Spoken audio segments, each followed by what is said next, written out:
Hola, amigos! My name is Ponce de Leon, and I was born in San Servais, Spain in 1474. Although the identities of my parents are unknown by historians, it seems I was from a noble and distinguished family. This information was based on my early jobs and personal connections. In my teenage years, I worked as a knight's page, then was promoted to the squire. Due to the training I received with swords and harquebuses, as a squire, I was recruited to fight against the Moors in 1487. I was just at the young age of 13. I was able to join Christopher Columbus's second voyage across the Atlantic to Hispaniola because Queen Isabella and King Ferdinand were impressed with my performance in the war. Before describing my adventures, it is important to explain the significance of exploration in the 15th and 16th centuries. Spain had to find another route to the east because the Mediterranean Sea was controlled by the Portuguese. Also, King Ferdinand and Queen Isabella wanted to expel the Moors and expand the Spanish territory. By taking over the land, the Spanish conquistadors could convert the local people to Christianity. Now that the context has been explained, we can return to my adventures. I accompanied Christopher Columbus on his second voyage to Hispaniola, where we saw many islands, one of which was Puerto Rico. In Hispaniola, I was able to assist the governor and help control the population. I then married Leonora, an innkeeper's daughter.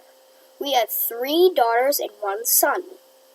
The Taino native people, visiting from Puerto Rico, told me about their fertile land, so I went to explore it. I reported my findings to King Ferdinand, and the people back home in Spain considered my discovery of Puerto Rico to be a success. Then, King Ferdinand gave me the honor to become governor of San Juan, Puerto Rico. There, I heard rumors about a land to the north that had an abundance of gold and a so-called Fountain of Youth. After 1 year as governor, Diego Columbus took over my job as governor in Puerto Rico. This was awarded to him as part of his father's inheritance.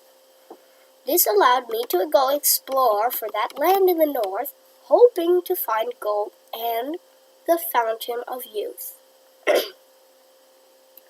I sent a letter to King Ferdinand and Queen Isabella, asking for permission to explore and look for a land called Bimini.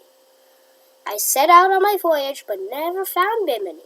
Instead, I found the peninsula of what I later named La Florida. Although the others happened to hear rumors about La Florida, I found it first. This happened because I was allowed to travel as a reward for my success, for protecting Hispaniola from native Indian attacks on the colony. I left behind a legacy that is significant because I was one of the early explorers who found success on my voyages and journeys to Puerto Rico and Florida. In 1521, on my second official voyage to the coast of Florida, I started to establish a colony, but the Calusa Indians surprised us and shot arrows at my crew and settlers. Unfortunately, I was hit, and I later died from an infected wound in my leg. A Spanish colony was not established for another 38 years. When I died, I was only 47. I made some very important contributions by establishing colonies in the New World. This helped change the course of Spanish history. Later, in 1819, the U.S. Secretary of State, John Quincy Adams, signed the Florida Treaty with Spain, and Florida became part of the USA. Until July 1898, Puerto Rico was part of Spain. During the Spanish-American War, the USA took over Puerto Rico.